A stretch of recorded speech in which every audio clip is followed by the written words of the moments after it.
తాకట్టులో ఉన్న బంగారాన్ని విడిపించి ఆ రోజు ఆన్లైన్ ధరకే కొంటుంది కొమ్మూరి గోల్డ్. అందరికీ నమస్కారం అండి. సుమన్ టీవీకి స్వాగతం. నేను గీతాంజలి. వారాహి నవరాత్రులు రాబోతున్నాయి. ఈ గుప్త నవరాత్రులు ఎంతో విశేషం అంటారు. అయితే వారాహి నవరాత్రులు అందరూ జరుపుకోవచ్చా? అసలు మనం ఏ విధంగా చేయాలి?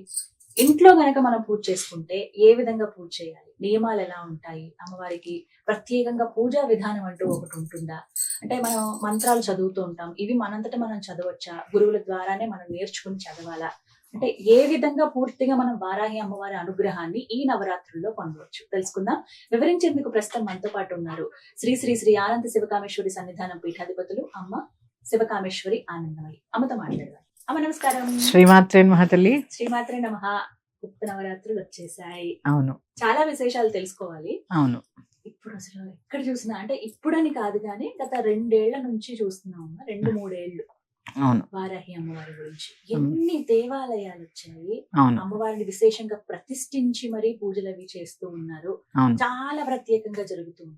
అవును. ఈసారి కూడా అదే కొనసాగుతోంది. ఆ వైబ్ అంటారు కదా, అవును. కొనసాగుతోంది. ఎప్పుడెప్పుడా అని ఎదురు చూస్తూ ఉన్నారు. అవును. చాలా మంది మేము గత సంవత్సరం చేసుకోలేకపోయామండి, ఇప్పుడు ప్రారంభించుకోవచ్చా, అసలు మేము చెయ్యొచ్చా, ఇంట్లో జరుపుకోవచ్చా, ఏ విధంగా చేయాలి, ఇలా ఎన్నో సందేహాలు అడుగుతున్నారు. వాటన్నిటికీ మీ సమాధానం తప్పకుండా తెలియజేస్తానమ్మా. వారాహి అన్నిటినీ ప్రసాదించే చల్లని తెల్లమ్మ అందరూ. ఎందుకంటే ఆవిడ్ని సైన్యాధ్యక్షురాలు. చాలా మంది అనుకుంటున్నారు గుప్త నవరాత్రులు అనేవి ఎప్పటి నుంచో ఉన్నాయి. ఇప్పుడేం కాదమ్మా, మా చిన్నప్పటి నుంచి ఆ సాధనలో భాగంగా చేస్తూనే ఉంటారు శ్రీ విద్యలో ఉన్న వాళ్ళందరూ. కాకపోతే ఆవిడ ప్రకటితం అయ్యింది ఇప్పుడు. చాలా మంది అంటారు పవన్ కళ్యాణ్ గారు వేసుకున్న తర్వాత వారాహి అందరికీ తెలిసిందను, లేకపోతే ఆవిడ్ని బాగా హైప్ తీసుకొస్తున్నారు. మనమెవరం అండి? మనం ఒక మాధ్యమం అంతే. ఆవిడ ప్రకటితమయ్యే సమయం వచ్చింది కాబట్టి అసలు మొత్తం అందరికీ కూడా ఆవిడ ఎవరండి? సైన్యాధ్యక్షురాలు కదా.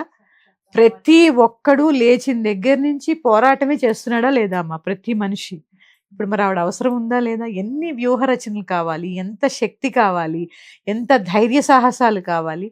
మరి ఇలాంటి సమయంలో ఆ చల్లని తల్లి మనందరినీ అనుగ్రహించి అందరినీ చేసుకోండి అని చెప్పి ప్రకటితమైంది. అంటే ఇది అమ్మ అనుమతి. ఎందుకంటే చరాచర జగన్నాథ చక్రరాజ నికేతన, ఆవిడ ఆజ్ఞలేందే శివాజ్ఞలేందే చీమైనా కదలదని మనం అనుకుంటాం కదమ్మా. ఎందుకని అంటే ఇన్ని రోజులు లేని ఇప్పుడే ఎందుకు రావాలి? ఒక్కసారి గ్రహించండి. మనిషి తీసుకొచ్చేస్తే దేవతలు వచ్చేస్తే ఇంక అయినట్టే. అట్లా కాదు కదా. ఆవిడ మనుషులకి ఇప్పుడు ఆవిడ శక్తి అవసరం, ఆవిడ రక్షణ అవసరం, ఆవిడ కవచం అవసరం. కాబట్టే ఆవిడ అందరికీ తెలిసేలా ప్రకటితమైనది, ప్రకృతిలో ప్రకటితమైనది. ఇప్పుడు మీరు చెప్పారు గుప్తంగా ఉంది, ఇన్ని రోజులు గుప్త నవరాత్రులు చేసామని. చాలా మందికి తెలియదమ్మా. చాలా మంది శ్రీ విద్యలో ఉన్న వాళ్ళకి తప్ప చాలా మందికి తెలియదు. కానీ ఇప్పుడు ప్రకటితం అవ్వడానికి కారణం ఆ తల్లి అందరికీ అవసరము. కానీ దీంట్లో ఏంటంటే గృహస్థు ఎంతవరకు చేయాలో అంతవరకే చేయాలి. ఉపాసన వేరు, పూజ వేరు. ఇది గ్రహించండి అమ్మా అందరూ. బీజాక్షర మంత్రములు కానీ, హోమములు కానీ, కొన్ని తంత్రక్రియలు కానీ మీరు గురువు యొక్క దిశానిర్దేశం లేకుండా సాధనలో కొంత దూరం. వారాహి అంటే ఆజ్ఞాచక్రానికి, ఆజ్ఞాచక్రేశ్వరి అని ఆవిడకి పేరు. ఆజ్ఞాచక్రానికి అధిపతి ఆవిడ. అంటే కాలాన్ని కూడా నియంత్రించగలదు, అంత శక్తి ఉంది వారాహికి. ఇప్పుడు ఇలాంటి కాలంలో ఆవిడ అవసరం చాలా ఉంది. అలాంటి ఆవిడని ఇక్కడ ఎలా ప్రకటితమైందో నేను చెప్తున్నాను చూడండి. ఈ ఆజ్ఞా చక్రేశ్వరికి అంటే మూలాధార చక్రం నుంచి ఆజ్ఞ దాకా రావాలంటే ఎన్ని దాటాలి? మూలాధారము, స్వాధిష్టానము, మణిపూరము, అనాహతము, విశుద్ధి, ఆజ్ఞ. అంటే మూలాధారం నుంచి ఆజ్ఞ దాకా రావాలి అంటే 6 చక్రాలు సాధన చేయాలి. మీరు ఏమీ చేయకుండా కేవలము ఫోన్లో చూసి ఎట్లాంటి మంత్రములు ఉచ్చరించరాదు. ఎందుకంటే అమ్మా ఒక్కొక్క బీజాక్షరము ఎంతసేపు పలకాలి, ఎలా పలకాలి, ఆ మంత్రం ఏంటి? ఎందుకంటే వారాహిల్లో మీరు విన్నారో లేదో, స్వప్నవారాహి అని, కిరాత వారాహి అని, సింహవారాహి అని, బృహద్వారాహి అని, ఇట్లా వారాహి దేవతలు ఉన్నారు కదా. ఈ వారాహిలకి ఒక్కొక్క ఒక్కొక్క దేవతకి ఒక్కొక్క మంత్రం ఉంటుంది. గురువు ఏం చేస్తాడంటే నీకు ఏది అవసరమో, నీ శక్తి ఎంతవరకు ఉంది, నీ సాధన ఎంతవరకు ఉందో గ్రహించి ఆ యొక్క మంత్రాన్ని ఇస్తారు. ఇప్పుడు నేనైనా వారాహి దీక్షలు ఇస్తూ ఉంటా పీఠంలో. వాళ్ళకి ఏ మంత్రోపదేశాలు నేను చేయను, ఎందుకంటే వాళ్ళ మూలాధారమే ఇంకా సాధన మొదలవలేదు. ఆజ్ఞాచక్రేశ్వరి మంత్రాన్ని ఎలా ఇస్తాము? కాకపోతే చిన్నగా గృహస్థు చేసుకోవడానికి వీలుగా చిన్నగా ఇస్తాం. అది చేసుకోవడం వల్ల మనం రోజు యుద్ధం చేస్తూ ఉంటాం. అక్కడ దాకా ఎందుకమ్మా కరోనా వచ్చింది, క్రిముల మీద యుద్ధం కావాలా వద్దా? మనకి అసలు శక్తి కావాలా వద్దా? మరి ఆవిడ కావాలి వారాహి. ఈ నా కరోనా టైంలో నాకు ఓవర్సీస్ నుంచి ఒకళ్ళు ఫోన్ చేశారమ్మా. మొత్తం వాళ్ళ ఇంటిల్లి పాదికి కోవిడ్ వచ్చింది. వాళ్ళు సాధనలో కొంచెం ముందు ఉన్నారులేండి. అయితే అమ్మ ఇలా అయింది, కొంచెం సీరియస్ కండిషన్ అందులో ఇద్దరికి. ఏం చేయాలి? నేను చెప్పానమ్మా, ఇంట్లో ఆ బృహద్వారాహి ఆ మంత్రాన్ని మీరు చాంట్ చేయండి. చాంట్ నిజంగా వాళ్ళు అంటే అక్కడ దాకా వచ్చారు వాళ్ళ సాధనలో. దానివల్ల ఆ అమ్మాయి చేస్తూ చేస్తూ చేస్తూ ఉండగానే అందరికీ ఇమ్యూనిటీ పెరిగింది. విత్ ఇన్ 21 days అందరు రికవర్ అయ్యారు. అద్భుతం అది. అది అంటే ఇక్కడ ఏంటి అంటే ఆ పోరాడే శక్తి ఇస్తుంది ఆవిడ. ఇక్కడ నమ్మకం, తర్వాత గురువు యొక్క ఆ దిశానిర్దేశం, దేన్నైనా పోరాడేటటువంటి శక్తిని ఇస్తుందమ్మా ఆవిడ. ప్రతిరోజు నిజంగా ప్రతి మానవుడు యుద్ధమే చేస్తున్నాడమ్మా. ఎందుకంటే అంతర్గత శత్రువులు కొంతమంది, బహిర్గత శత్రువులు అందరికి, ఈర్ష అసూయ ద్వేషాలు. మనం బాగున్నాము అంటే చూసి ఏడ్చేవాళ్ళు 100 మంది తయారవుతారు. ఎందుకంటే వాళ్ళు సాధించలేనివి ఇంకొకళ్ళు సాధించారంటే ఈర్ష, అసూయ, ద్వేషం, వీటితోనే. లేదా అహంకారం, ఎవరైనా దానం చేశారు, అన్నదానం చేశారు, లేకపోతే గుళ్ళు కట్టించారు, అహంకారం, మేం కాబట్టి చేసామని అహంకారం, అది కూడా శత్రువే. వాటిపైన యుద్ధం చేయడానికి అమ్మవారు అంతర్యుద్ధము, బహిర్గత యుద్ధాలు, ఇవన్నిటి నుంచి మనల్ని గెలిపించేదే ఆ వారాహి తల్లి. ఆవిడ ఆవిర్భావం అందరికీ తెలిసిందే, వింటూనే ఉంటున్నాం కదా మనం. అందుకని ఆ శక్తి అందరికీ అవసరం అమ్మా. ప్రతి ఒక్కళ్ళు, ప్రతి గృహస్థు ఖచ్చితంగా సాత్వికమైన ఆరాధన చేయండి. ఎటువంటి బలులు గాని, అక్కరలేని నివేదనలు కానీ, అక్కరలేని పూజలు కానీ. ఎందుకంటే మీకు తెలియనివి అటు సూర్యుడు ఇటు పొడిచినా చేయకూడదు. అంతే.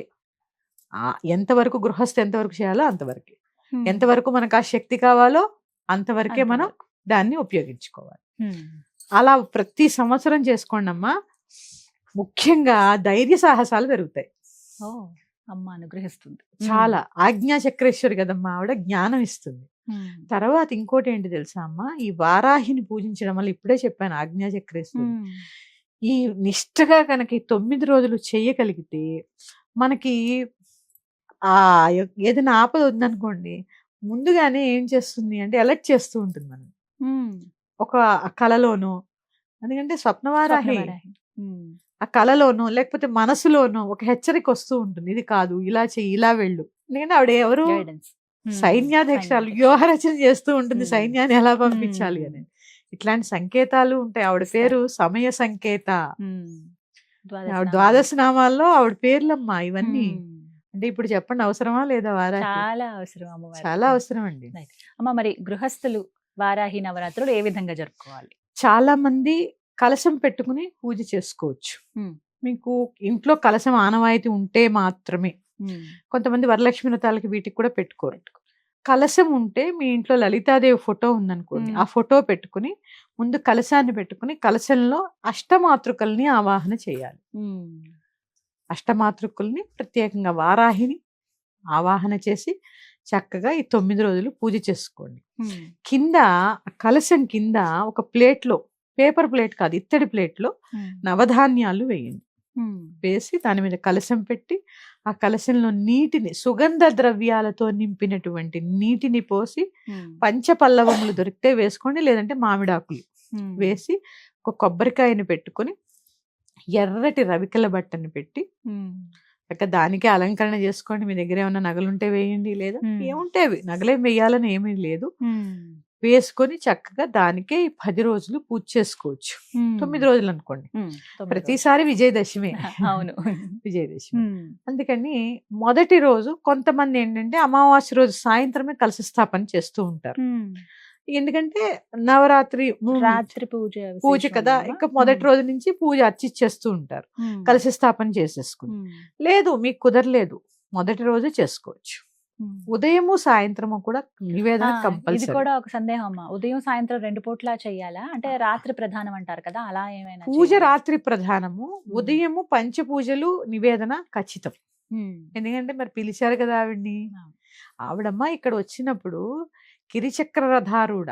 ఉమ్. కిరి అంటే తెలుసు కదా మీకు, వారాహి. ఉమ్. అన్ని ఆవిడ మొత్తం ఆవిడ పరివారం అంతా వచ్చేస్తుంది, ఓ. కిరిచక్రం అంతా వచ్చేస్తుంది. ఉమ్. ఆ కిరిచక్రానికి మొత్తం ఆవిడతో పాటు సమస్త పరివారం వస్తుంది. అందుకని కాస్త ఏమీ లేదు. మళ్ళీ నివేదన అంటే పెద్ద పెద్ద నివేదనలు అవసరం లేదమ్మా. దానిమ్మ పండు, ఎర్రగా ఉన్న పండు, ఉమ్. తర్వాత చిలకడ దుంపలు, ఉమ్. క్యారెట్, ఉమ్. ఇట్లా భూమిలోంచి వచ్చేవి, కంద, ఉమ్. పెండలం, ఉమ్. బీట్రూట్, ఇవన్నీ పెట్టచ్చు ఆవిడకి. ఓ. ఆవిడ భూలక్ష్మి కదమ్మా, ఉమ్. ఇవన్నీ పెట్టచ్చు. ఉమ్. తర్వాత అన్నం కూడా అమ్మ ప్రత్యేకించి ఆవిడకి నివేదన చేయవలసింది పెరుగన్నం. ఓ. పెరుగన్నం చాలా సింపుల్ అమ్మ ఆవిడ నివేదనలు. ఉమ్.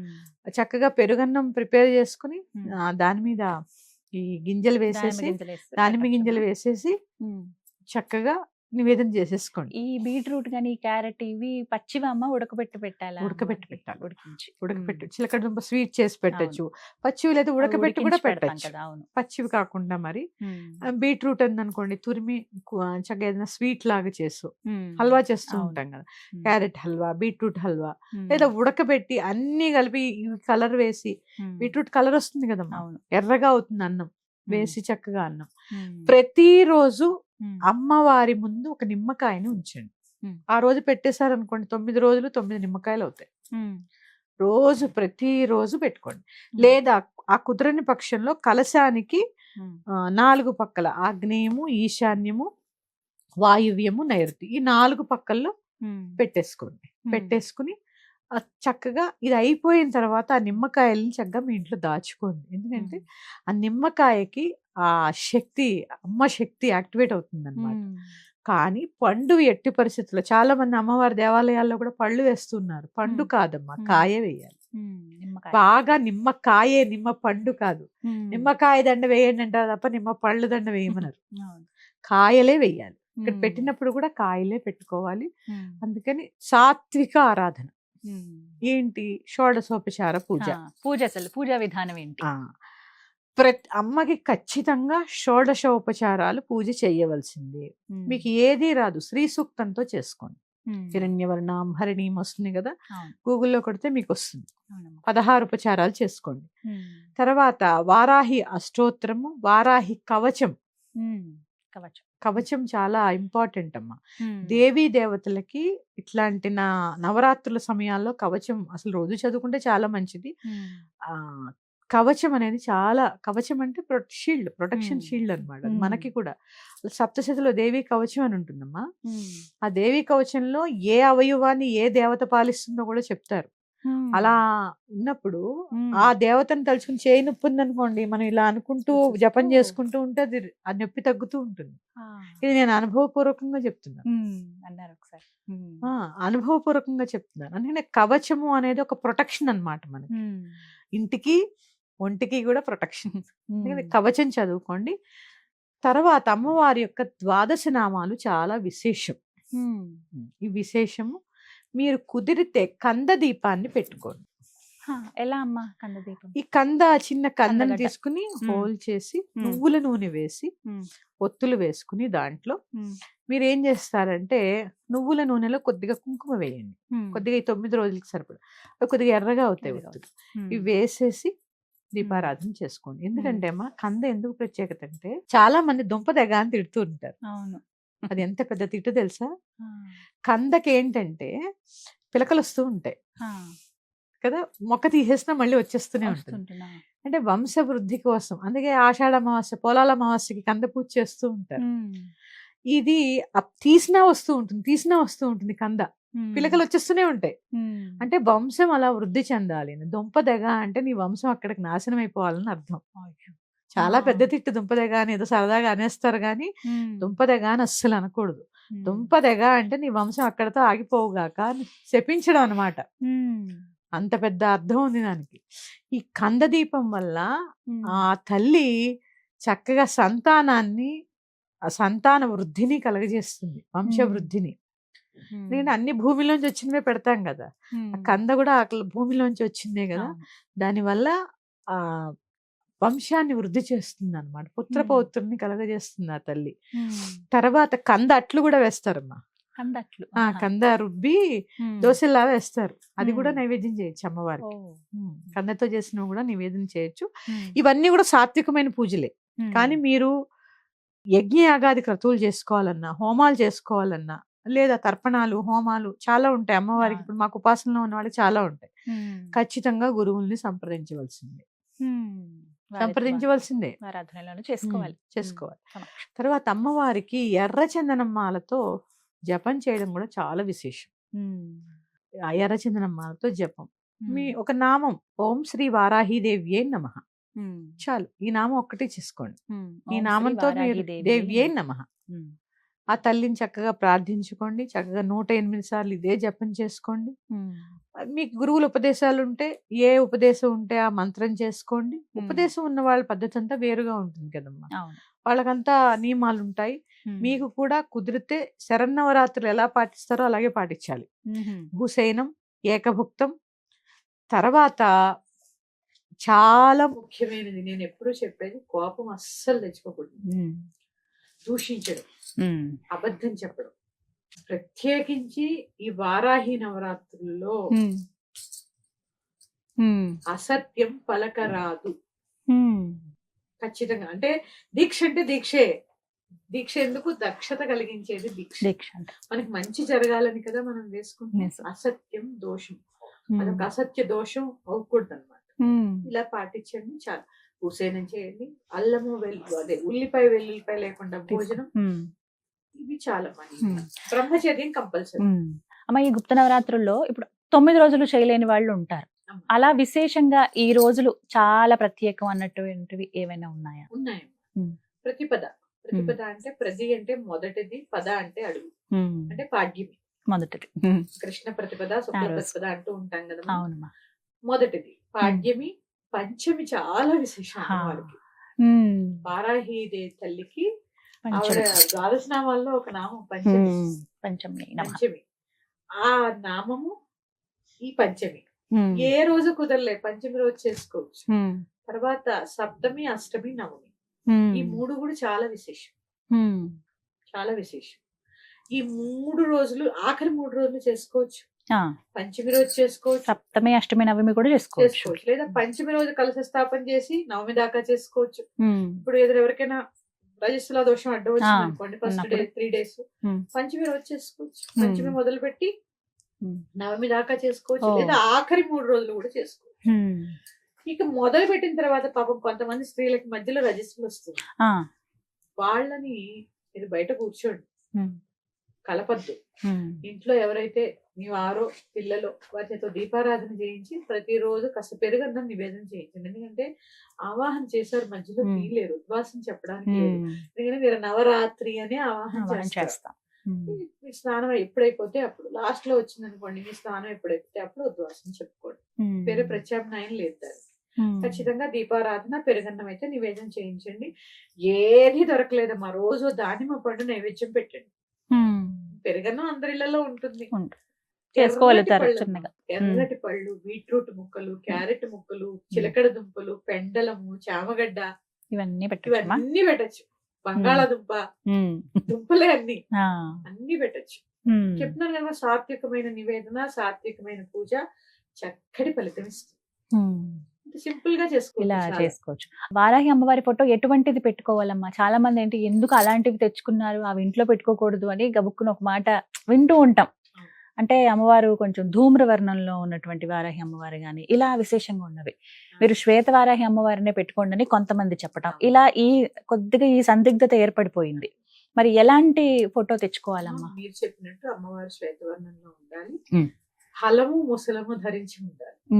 అంటే నాగలి ఉంటుంది ఆవిడ చేతిలో, చిన్న నాగలి, రోకలి ఉంటుంది, శంఖం చక్రం ఉంటాయి. ఇట్లా అలా ఉన్నది మాత్రమే చంద్రవంకను ధరించి తెల్లగా ఉంటారు అమ్మవారు. శ్వేతవారాహి అమ్మవారు. అదే పెట్టుకోవాలమ్మా. ఎందుకంటే ఉమ్. సాత్వికమైన ఆరాధనే కదా నేను చెప్తున్నాను. ఉమ్. మిగిలినవి అంటారా, వాళ్ళ సాధనలు ఉన్న వాళ్ళు వేరు. ఉమ్. ఈవిడ్ని మాత్రం మనం. ఇలాగే పూజించాలి, తెల్లగానే ఉండాలి అమ్మవారు. ఉమ్.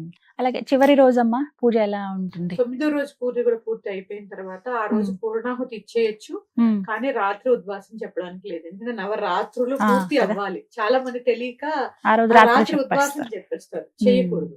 ఒకవేళ మంగళవారం వచ్చింది అనుకోండి, మంగళవారం వస్తే తప్ప నెక్స్ట్ 10వ రోజు చేసేయచ్చమ్మా. ఉమ్. 10వ రోజు చక్కగా పూజ చేసుకుని ఆ రోజు ఉమ్. అన్ని కూరలతో చేసినటువంటి పులుసుని నైవేద్యంగా పెట్టారు. కదంబం లాగా ఒక అన్నంతో తయారు చేసా. ముక్కల పులుసు పెడతారు తెలుసు కదా. ములక్కాడలు, తర్వాత చిలకడ దుంప, అన్ని రకాల క్యారెట్, వంకాయ, బెండకాయ పులుసు లాగా చేస్తారమ్మా. అవును. వేసి అది పప్పు, పెరుగన్నము, ఖచ్చితంగా ఉండవలసింది పూర్ణం బూరెలు. అవునమ్మా. పూర్ణం, అదే పూర్ణాహుతి. పూర్తయింది. పూర్తయిందంటే పూర్ణం సంఖ్య పూర్ణం. పూర్ణం పెడితే పూర్తయిందని అర్థం. లేదా కొంతమంది లడ్డు పెడుతుంటారు, అదైనా పర్వాలేదు. మీకు చేయడం రాకపోతే లడ్డు పెట్టుకోండి. పూర్ణం బూరెలు ఇవి నివేదన చేయండి. ఖచ్చితంగా పెరుగన్నం. చాలా చలవమ్మ అమ్మవారికి పెరుగన్నము పెట్టడం. ఆవిడకి చాలా చలవ, మనకి కూడా చాలా చాలా చలవ చేస్తుంది. చల్లని తల్లి అన్నమాట. చాలా మంచిది అమ్మా. అసలు నిజంగా ఇట్లా చేసుకుని చూడండి అమ్మా. నేను అనుభవపూర్వకంగా చెప్తున్నాను. నేను సాధనలో ఉన్నానని కాదు, సుభిక్షంగా ఉంటారు. అన్న వస్త్రాలకి లోటు ఉండదు. ధైర్య సాహసాలు పెరుగుతాయి. ఖచ్చితంగా నోని నో అనే ఎస్ని ఎస్ అనే చెప్తాం. అంటే విచక్షణ జ్ఞానం ఇవన్నిటిని. ఎందుకంటే ఆజ్ఞా చక్రేశ్వరి కదమ్మా, జ్ఞానాన్ని కూడా ప్రసాదిస్తుంది. ప్రతి సంవత్సరం చేసుకోండి అమ్మా ఈ 10 రోజులు సాత్వికమైన ఆరాధన చేసుకోండి. చాలా విశేషమైన ఫలితాలు ఉంటాయి. మొట్టమొదటిసారి మేము ఈసారి ప్రారంభిద్దాం అనుకుంటున్నాము అన్నది ప్రారంభించొచ్చమ్మా ఈ సంవత్సరం? మంచిదేనా? ప్రారంభించవచ్చు. ఈ సంవత్సరం ఆ సంవత్సరం ఏం లేదు, పర్వాలేదు. నీ ఎప్పుడైనా మనస్సే నీకు రాజు. నీ మనస్సు నీకు చేసుకోమని చెప్తుంది, చక్కగా చేసుకో. అది అమ్మ ఆజ్ఞగా భావించి. ఎందుకంటే ఒక్కటే చెప్తున్నాను, అనవసరమైనటువంటి పూజల జోలికి వెళ్ళవద్దు. విధానాలు మాత్రం అది మీరు రిక్వెస్ట్ అనుకోండి. ఎందుకంటే గృహస్థుకి కొన్ని విధి విధానాలు ఉంటాయి. ఆ విధి విధానాలనే మనం ఆచరించాలి. ఒకసారి మనకి ఇంట్రెస్ట్ ఉంది కదా అని చేసేసి అవన్నీ మళ్ళీ మరుసటి రోజు తర్వాత మానేస్తావంటే అవన్నీ కుదరని పని. ఇది అనుకోండి, మీరు ఒక సంవత్సరం చేశారు, లేదా 3 సంవత్సరాలు చేశారు, మీరు కుదరకపోతే మళ్ళీ వచ్చే సంవత్సరం చేసుకోవచ్చు. దీనివల్ల ఇబ్బంది ఏమి ఉండదు. కొన్ని చేయడం వల్ల ఏంటంటే ఈ సంవత్సరం చేశారంటే మళ్ళీ వచ్చే సంవత్సరం చేయాలి, మానడానికి లేదు అని. పైగా ఇంకోటి, దేవతలందరినీ ఇప్పుడు మోడీ గారిని మన ఇంటికి పిలిస్తే ఆయన ఒక్కడే వస్తారా? పరివారం అంతా అంత పోషించే శక్తి మన దగ్గర ఉండద్దు. ఎంతమంది వస్తారండి? గన్మెన్లు, డ్రైవర్లు, ఆర్థిక శాఖ, ఆ శాఖ, ఈ శాఖ, ఇది శాఖలు ఉంటారు. ఇవన్నీ మనం రోజు పెట్టద్దు, అంత శక్తి మన దగ్గర కావద్దు. ఆ 10 రోజులు ప్రశాంతంగా చేసుకోండి చాలు, అక్కర్లేని పూజల జోలికి వెళ్లకుండా. అండ్ ఖచ్చితంగా చెప్తున్నానమ్మా, ఈ వారాహి మంత్రాలు గూగుల్లో దొరికేస్తున్నాయి, అవి చూసి పూజ చేసేస్తున్నారు. వద్దంటారమ్మా. మీరు చెప్పినట్టుగా కవచం ఇవి వరకు, కవచము, ద్వాదశ నామాలు, అష్టోత్తరము, ఇవన్నీ కూడా శుభం అమ్మా, చాలా శుభం. అమ్మ చాలా మంది చెప్తూ ఉన్నది ఏంటంటే మాట, మేము ఫోటో పెట్టి ఆరాధించుకోవటం లేకపోతే కలశం పెట్టుకోవటం మాకు కుదరదు, మేము ఎక్కువ ప్రయాణాల్లో ఉంటాము, కానీ మాకు నవరాత్రులు చేసుకోవాలన్న ఆశ ఉంది, కోరిక ఉంది. మరి వారాహి అమ్మవారి అనుగ్రహం పొందాలంటే ఇలా ఈ విధంగా పూజా విధానం పాటించలేని వాళ్ళు ఎలా అనుభూతి పొందొచ్చు? ఇప్పుడు కొన్ని ఖచ్చితంగా చేసి తీరాలి, అంతేనా? అంతే. అంటే ఇంకేదన్నా విధానం ఉందా? పంచమి రోజు చేసుకోండి, ఏది కుదరలేదు నవమి నాడు చేసుకోండి, ఏది కుదరలేదు మొదటి రోజు చేసుకోండి. ఒక్క రోజు కుదరకుండా 10 రోజుల్లో ఉండదు కదమ్మా. ఏదైనా దోష, ఏదైనా సూతకాలు వస్తాయి తప్ప. నేను చేసుకోవాలి. అంటే నామజపంతో ఈ నవరాత్రులు అలా చేసుకోవచ్చా? అమ్మని ఆవాహన చేసుకోవాలి, అక్కడ కూర్చోవాలి, కర్మ కరగాలి అంటే కొంత క్రియ కావాలి, ఉండాల్సిందే అంటారు. అమ్మ అలాగే రంగు కూడా చాలా ప్రధానం అని అంటారు అమ్మవారి పూజల్లో గాని, అంటే ఏవైనా సరే దీక్షలు తీసుకున్నప్పుడు, మనం ఏమైనా పూజలు ఆచరించేటప్పుడు రంగు చాలా ప్రధానంగా చూస్తాం. మరి వారాహి అమ్మవారికి ఏ రంగు అంటే ఆవిడకి ఇష్టము, అలాగే ఒకవేళ దీక్ష తీసుకున్న వారు ఏ రంగు వస్త్రాలు ధరించాలి? ఎరుపేనమ్మా. ప్రతిరోజు ఎరుపు రంగే ధరించాలా దీక్షలో ఉన్నవాళ్ళు? ఎరుపే ధరించాలమ్మా, నూలు వస్త్రాలు. ఎందుకంటే తడిపి ఆరేసుకోవడానికి ఈజీగా ఉంటాయి, వర్షాకాలం నూలు వస్త్రాలు ఆరడం అంటే కూడా ఇబ్బందే. కాకపోతే ఏంటంటే అమ్మ, ఈ ప్లెయిన్ కట్టుకుంటారు కదా, అలా కాదు. స్త్రీలు ఖచ్చితంగా చిన్న బార్డర్ ఉన్నదైనా కట్టుకోవాలి. అక్కడ మీకు బార్డర్ అంటే అర్థం తెలుసా? సన్యాసాశ్రమ దీక్షలో ఉన్న వాళ్ళు ప్లెయిన్ కట్టుకుంటారు. అవునమ్మా, అసలు ఏ బార్డర్ ఉండదు వాళ్ళకి. కొంతమంది బార్డర్ ఉన్నవి కట్టుకుంటారు. అంటే మాకు ఇంకా బార్డర్ ఉంది, పూర్తిగా బార్డర్ లేకుండా కట్టుకుంటే మాకు ఏ నియమాలు లేవు, ఏమీ లేదు, మేము సర్వసంగ పరిత్యాగులం, మేము ఆ జీవాత్మ పరమాత్మలో లీనమైపోయే స్థితిలోనే ఉన్నామని చెప్పకనే చెప్పడం. ఇక్కడ మనం సంసారం అనే బార్డర్ ఇంకా ఉంది మాకు అని చెప్పి ఖచ్చితంగా గృహస్థులం కదా, ఆ బార్డర్ ఉన్నది కట్టుకోవాలి. కంప్లీట్ ప్లెయిన్ కట్టేస్తూ ఉంటారు, అలా కట్టకూడదు. చిన్న బోర్డర్ అయినా ఇలా ఉండాలి. కాటన్ వాటిల్లో వస్తాయమ్మా, ఆరిపోతాయి కూడా, ఏం కాదు, అంత వర్షాలే ఉంటాయి, ఆరిపోతూనే ఉంటాయి. ఇప్పుడు చక్కగా ఉంటారులేండి, ఎరుపు చీరలు, ఎర్రటి గాజులు వేసుకుంటారు, పసుపు రాసుకుని. అమ్మ, మరి పీఠంలో వారాహి అమ్మవారి అంటే ఈ నవరాత్రులు జరుపుకునే వాళ్ళకి దీక్షలు ఇస్తున్నారని విన్నాము. అంటే ఎప్పుడు రావాలి, ముందుగానే ఏమైనా చెప్పాల్సి ఉంటుందా? ఎవరెవరు అర్హులు? అంటే దీక్ష మంత్రం ఏదన్నా ఇస్తారా మీరు? కేవలం దీక్ష మాత్రమేనా? దీక్ష అంటే అమ్మ, మామూలుగా శరన్నవరాత్రులకి ఎలా ఇస్తామో మాల వేస్తాం, కానీ మంత్రాలు అంటే బీజాక్షర మంత్రాలు అయితే ఇయ్యము. మామూలు వచ్చిన వాళ్ళకి ఖచ్చితంగా ఒక చిన్న మంత్రం ఇస్తాము చేసుకోవడానికి వీలుగా. తప్పకుండా మీరు మాకు ముందు ఇన్ఫార్మ్ చేయాలి. ఈ స్క్రీన్ మీద ఉన్న నెంబర్కి చేస్తే లిఫ్ట్ చేస్తారు, మీ పేరు రాసుకుంటారు, నమోదు చేసుకుని మీరు ఆ సమయానికి రమ్మని చెప్తారు, ఆ సమయానికి వస్తే మాల వేసిస్తారు. అలా తీసుకోండి. అష్టమి రోజు విశేష హోమం ఉంటుంది, ఆ హోమానికి కూడా హాజరవ్వచ్చు. తర్వాత అష్టమి, నవమి, సప్తమి నుంచే అందరూ కూడా రావచ్చు, మీకు అవకాశం ఉంటే. లేదా దీక్ష తీసుకుని వెళ్ళి మళ్ళీ తీసే ముందు రావచ్చు, అలా కూడా చేయొచ్చు. కానీ బీజాక్షర మంత్రాలు అయితే ఇవ్వనమ్మా, చెప్పాను కదా, మూలాధారం నుంచి ఆజ్ఞ దాకా ట్రావెల్ చేసి ఉండాలి. అప్పుడే అంటే గురువు ద్వారా ఒక మంత్రం అయితే ఒక మీరు చదువుకోవడానికి వీలుగా ఒక మంత్రం అయితే ఉంటుంది, దాంట్లో కూడా చిన్న అక్షరం ఉంటుంది. ఇప్పుడు బహిర్గతం చేయలేం కాబట్టి చిన్న అక్షరంతో కలిపి తప్పకుండా ఇస్తాం. పిల్లలు గాని పెద్దవాళ్ళు గాని ఎవరైనా, స్త్రీలు పురుషులు ఎవరైనా చేసుకోవచ్చు. మరీ పిల్లలు అంటే పిల్లలు అవసరం లేదమ్మా, 21 సంవత్సరాలు ఉండాలి, 18 నుంచి 21 వాళ్ళు చేయగలిగి ఉండాలి, అంటే ఆ నియమం పాటించగలిగి ఉండాలి. మరి చిన్నపిల్లలు కుదరదు. వితంతువులు వారాహి అమ్మవారి ఆరాధన చేయొచ్చా? ఒకవేళ చేస్తే కనుక ఎలా చేసుకోవాలి? ఇదే ప్రొసీజర్ అమ్మ, వాళ్ళకు కూడా చేసుకోవచ్చు, దీక్ష తీసుకోవచ్చు. దీక్ష అంటే దక్షతని ఇచ్చేదంతే అమ్మ. గంగా భాగీరథి సమానులు అంటూ ఉంటాం వాళ్ళని. అంటే ఇక్కడ ఏంటి అంటే వాళ్ళకి ఏం నియమాలు ఉంటాయి, చక్కగా వాళ్ళు ఇంకా పూజ చేస్తే నా పిల్లలు బాగుండాలి, వాళ్ళ పిల్లలు బాగుండాలనే కోరుకుంటారు వాళ్ళు. అవును, అందుకని చేసుకోవచ్చండి. ఆ దేవిని పూజించడంలో నేను ఇప్పుడు చెప్తాను, ఏం సంకోచం లేకుండా పూజ చేసుకోండి. అంటే వస్త్రాల విషయంలో కొంతమంది ఇబ్బంది పడుతుంటారు, ఎరుపు కట్టుకోండి అని అంటూ ఉంటారు. మీకు ఏ వస్త్రం వీలైతే, ఆ శంఖం ఉంటే ఏ వస్త్రం వీలైతే ఆ వస్త్రం కట్టుకోండి అమ్మా, ఏం పర్వాలేదు. మనసు ప్రధానం, ముఖ్యంగా భక్తి శ్రద్ధ ప్రధానం, సాత్విక పూజ ప్రధానం. ఇది ఈ వారాహి నవరాత్రుల్లో ప్రతినిత్యం అమ్మ స్మరణ ధ్యానం ఉండాలని చెప్తూ ఉంటారు మీరు.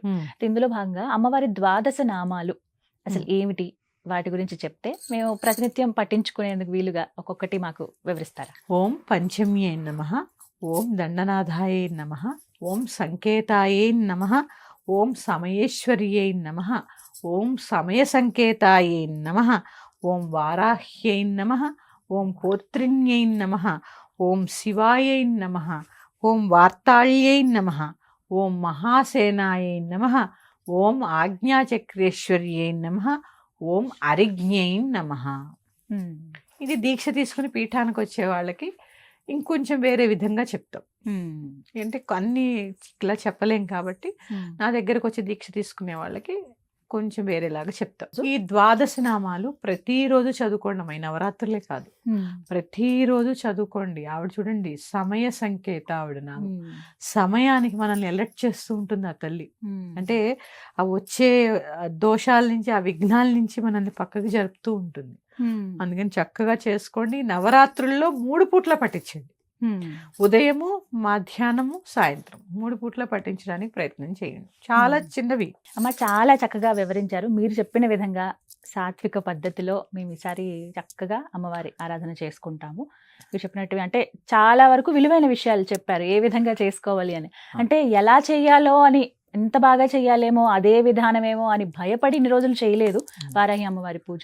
కానీ ఈ విధంగా అంటే ఒక్కటి చెప్తున్నానమ్మా, అందరూ అనుకుంటున్నారు ఎవరో వాళ్ళు చేయడం వల్ల వీళ్ళు చేయడం వల్ల అమ్మవారి గురించి తెలిసింది అనుకుంటున్నాం మనం. కానీ ఆవిడ ప్రకటితమయ్యే సమయం వచ్చింది కాబట్టి మనందరికీ తెలిసింది తప్ప. ఎందుకంటే ఆవిడ ఎవరమ్మా, మహారాజ్ఞి ఆవిడ.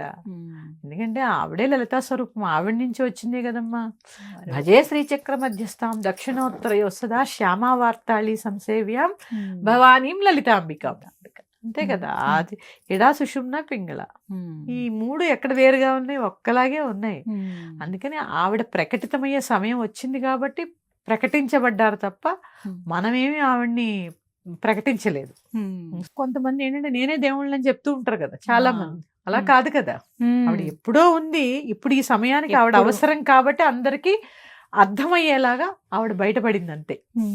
తప్పకుండా అందరూ చేసుకోండి అమ్మా. చాలా చక్కగా వివరించారమ్మా. ధన్యవాదాలు. శ్రీమాత్రేనమ్మా.